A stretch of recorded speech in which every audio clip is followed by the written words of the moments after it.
আসসালামু আলাইকুম রহমতুল্লাহি ওবারাকাতু। দেশ ও দেশের বাহিরে থেকে আমাদেরকে ফলো করনেওয়ালা আমাদের দিনী ভাইদের উদ্দেশ্যে এবং অন্যান্য ধর্মের ভাইদের বা বোনদের উদ্দেশ্যে আমার অন্তরের গভীরস্থল থেকে শুকরিয়া, আন্তরিক মোবারকবাদ। আজকে একটি গুরুত্বপূর্ণ বিষয় নিয়ে আলোচনা করব, যেটা আমাদের জন্য জানা গুরুত্বপূর্ণ।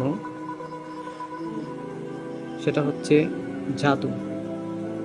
এই যে জাদুটা, এ সম্পর্কে আমরা সবাই অবগত আছি।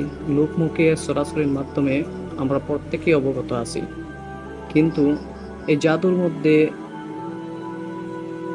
কত প্রকারের আছে এবং কোন কোন প্রকার মারাত্মক সেটা আমরা জানি না। দেখেন, ব্ল্যাক ম্যাজিক, কুফরি কালাম, তন্ত্রমন্ত্র এগুলোর মধ্যে অর্থাৎ জাদুর মধ্যে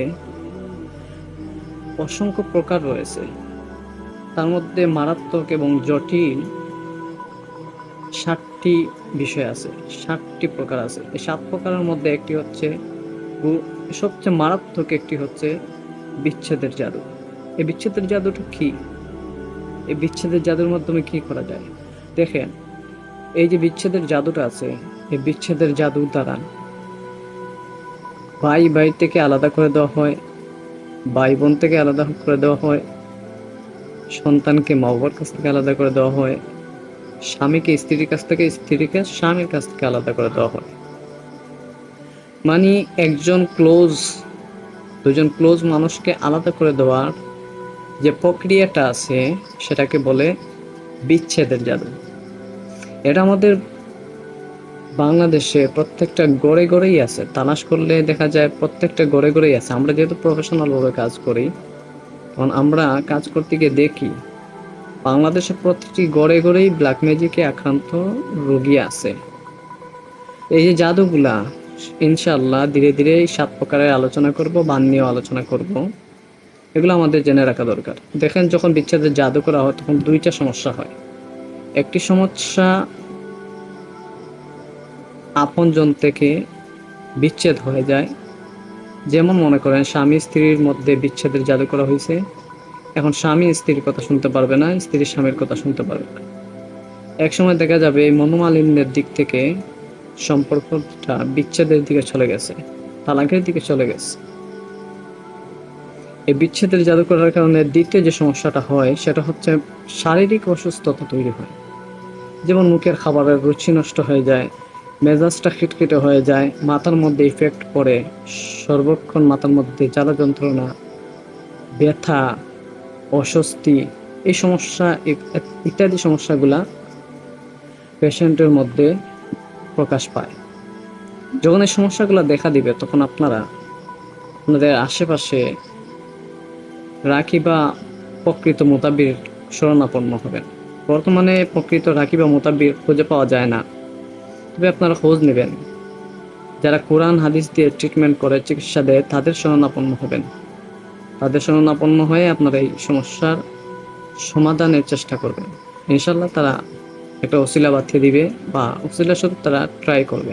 কেননা কোরআন শরীফের মধ্যে আল্লাহ রাব্বুল আলামিন বলছেন, ওয়া নুনাজ্জিলু মিনাল কুরআনি মা হুয়া শিফাউন ওয়া রাহমাতুল লিল মুমিনিন। আমি মুমিনদের জন্য কোরআন শরীফের মধ্যে শিফা রেখেছি। অতএব শিফার উদ্দেশ্যে কোরআনের দিকে অগ্রসর হবেন, কোনো তান্ত্রিক কবিরাজের কাছে যাবেন না। আর বর্তমানে বন্ডদের অভাব নেই। আপনি যাবেন, আপনার সমস্যা বলবে, তাদের যেভাবে শিখুক, প্র্যাকটিক্যাল শিখুক অথবা নিজের যোগ্যতা থেকে শিখুক, যেভাবে শিখুক, শিখে আপনাকে বলবে এই সমস্যা, আপনি বলবেন ঠিক আছে, এটাই সমস্যা আমার। তখন আপনার কাছ থেকে কন্ট্রাক্টের মাধ্যমে টাকা নিবে, লম্বা অঙ্কে টাকা নিবে। টাকা নিয়ে সময় মতো ঠিকঠাক কাজ করে দেবেন আপনি। তো ওই অসাধুদের মধ্য থেকে যারা ভালো আছে তাদেরকে খুঁজে বার করার দায়িত্ব আপনাদের। আর বর্তমান থেকে শুরু করে ভবিষ্যতে যত সময়টা অতিবাহিত হবে তত জাদুবিদ্যার চর্চা বাড়বে।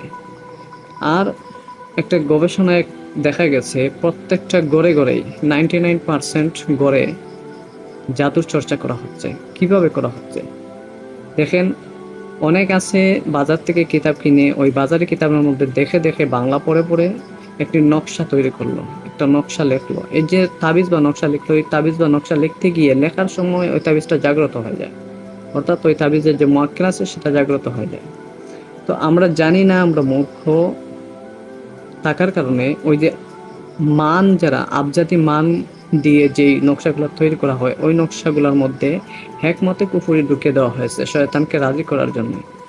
যখন ওই আবজাতি মানের নকশাটা লেখা হবে, তখন ওই যে ভুল যেটা দেওয়া হয়েছে, যেটা হেকমতে কুফরি ঢুকিয়ে দেওয়া হয়েছে, ওইটা লেখার সময় ওই শয়তানের যে শক্তিটা ওইটা জাগ্রত হয়ে যায়, যার কারণে যিনি প্রয়োগ করেন আমেল তিনিও আক্রান্ত হন, তিনি পরিবারও আক্রান্ত হয় এবং পেশেন্ট নিজেও আক্রান্তের মধ্যে শিকার হয়।